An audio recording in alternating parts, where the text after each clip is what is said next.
आज मी निघाले आहे मैत्रिणीसोबत फिरायला. चला तुम्ही पण. फायनली आम्हाला लोकल भेटली आणि जागा पण होती बसायला. तुम्ही बघू शकतात किती लोकल रिकामी होती.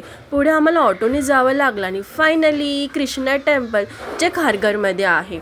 आणि आम्ही सकाळच्या वेळी आलो होतो म्हणून आम्हाला कुठेही अशी फारशी गर्दी भेटली नव्हती आणि मस्तपैकी आरामात जात होतो बघत बघत. कारण की इकडे ना जे कन्स्ट्रक्शन केलं ते खूप भारी केलं आहे आणि इकडे प्रत्येक देवांचं दर्शन आम्ही खूप आरामात केलं. आम्ही सगळ्या देवांना पाया पडलो. मनापासून जे पण आमच्या काही प्रॉब्लेम्स वगैरे होते तेही आम्ही बोललो देवांशी. आम्ही इकडे थोडं मेडिटेशन करायला बसलो होतो, मन शांत हो. कारण की बाहेर एवढं ऊन होतं ना. नंतर ना आम्ही शॉपिंगसाठी आलो. इकडे ना मूर्ती खूप भारी होत्या. नंतर ना आम्हाला जाण्यासाठी आम्ही ट्रेनचा वेट करत होतो.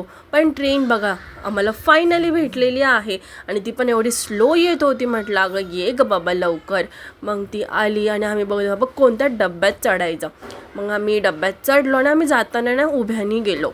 आणि तुम्ही बघू शकता किती भारी सिनॅरिओ होतं. ही ना वाशीची ना खाडी आहे. सो आम्ही इकडे नंतर ना back to the home. Thank you for watching. Bye.